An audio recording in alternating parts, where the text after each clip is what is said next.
All right, welcome back. We've had a couple of weeks of court. It's a Friday, and I wanted to update you on a couple of cases where we got 10-year sentences for completely different things. One was, and what happened, of course, is the first case up for the trial roster ended up pleading, and then you get down to some of these other cases. So, a Horry County man, Matthew Thomas, 31, pleaded guilty to CSC in the third degree. It's basically a statutory rape of a minor. He received a sentence of 10 years. We've got a sex team that handles all of our rapes for Horry and Georgetown counties, and a lot of the same issues come up in each one of those.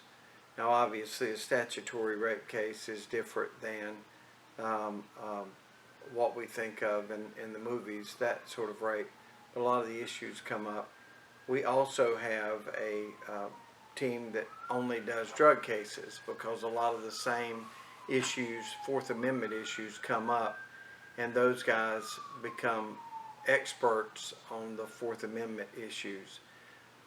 Other than that, other than rapes and drugs, you've got a domestic violence type team that does domestic violence cases, a DUI team that does DUIs, because that's kind of technical. Then everything else that comes through the office is handled by a prosecutor that's on call 24/7.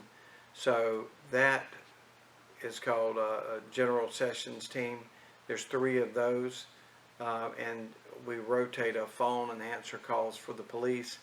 And those general cases that could be anything from murder down to breaking into a car or writing a bad check goes in that general category. So there's a few cases, types of cases that are broken out, and CSC, or rape cases, are one of those special victims type cases, which we have a team specifically for. They had a substantial plea once it got on the trial roster, and Matthew Thomas got 10 years for contributing to the delinquency of a minor and for statutory rape. In another courtroom, we had, and I'd mentioned this on one of our previous cases. I didn't give a name because we were waiting on the jury to come back. But Jeffrey Davis, he's been in trouble quite a bit in the past. He's pulled one 10-year sentence before that I actually prosecuted him on for just stealing up basically everything that wasn't bolted down in Horry County.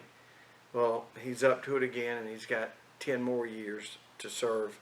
On May 25th, 2022, he went through trial and was convicted and sentenced to 10 years following a jury verdict.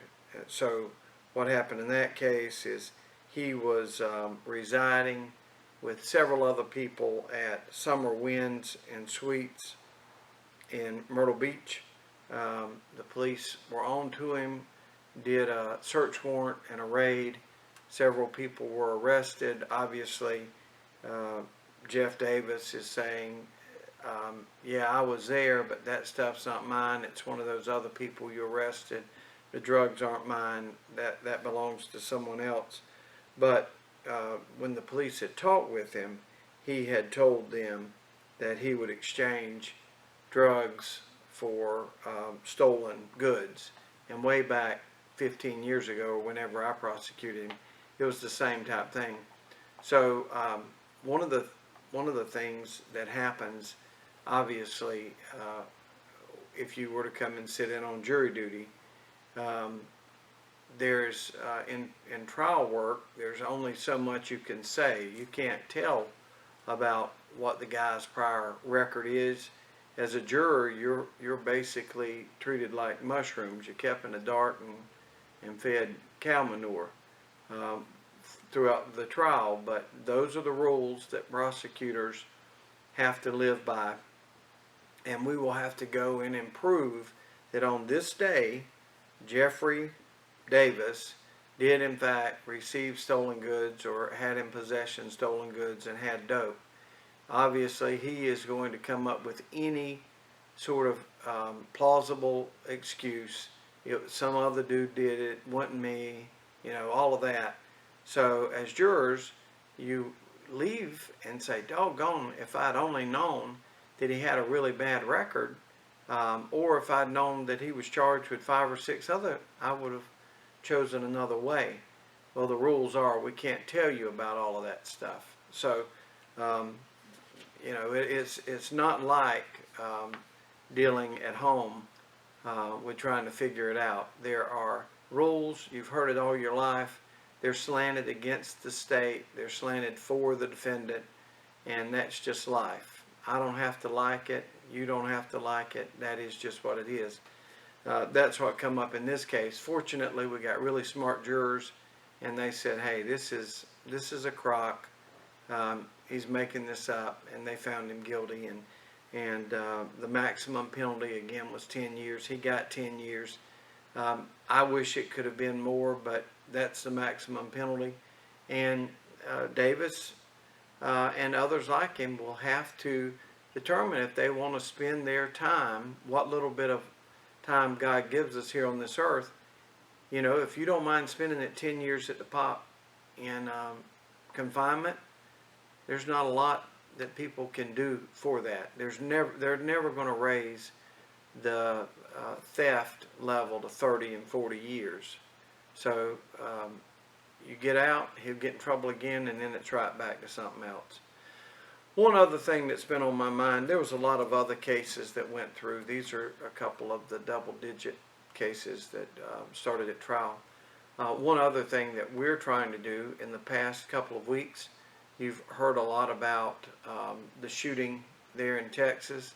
You've heard about a shooting just the other day in North Charleston. Gun violence. One thing that we need from you, and we need you to touch base with your legislators and tell them that we need enhanced penalties for second and third and fourth offenses to to guns, possession, illegal possession of guns, the use of guns, anything that would enhance. Right now, presently speaking, you could get caught 40 times with an illegal gun. The penalty would be the same thing. I believe that if we could up the state charges on that, we could really affect some different sentences. To go along with that, you'd say, well, why don't you just get them on what the gun charge was? Here's a real 30-second version of that. Especially with gangbangers shooting other gangbangers, nobody will come in and testify. You come by, you shoot up a house, and nobody's going to come in and testify. But the enhancement crime for having a gun, the third and fourth, fifth offense, when it goes up, that's almost like the drug offenses. So then I wouldn't have to rely on the witness to come in and say, hey, he shot up my house. Witnesses either are scared to get involved, they want to have street justice, they feel like it's snitching, it's cultural, whatever, where they won't come in and help. You can never get those guys and prove to a jury beyond a reasonable doubt that they shot up the house or that they robbed another drug dealer, because the other one won't come in. If we could say, you had the gun, these are your 4 offenses before, almost like the federal system, we can take a lot of these bad players off the board. So I think that's important. With not having the state law to help us now, we just indicted 12 gun charges last week in federal court. And we've talked before, we've got U.S. attorneys working in-house. So that helps Horry County and helps Georgetown County, but it doesn't help a lot of the other counties. And we wouldn't have had to do that if we had laws that enhanced the penalties for second, third, fourth, fifth offenses. And we need that. So that's one of the things that we have, as prosecutors from across the state, we've been pushing for 5, 6, 7 years. It's not in response to the shootings in Texas.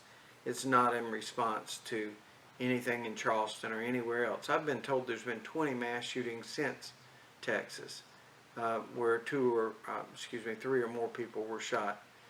Most of that, a lot of it's in Chicago. But we aren't here to worry about taking people's guns or any of that. What we're saying, and for a gun owner and for a person that's got a concealed weapon, it's better for me if bad guys don't have guns, right? So that's what we're trying to say grace over, and that's what we need some help on.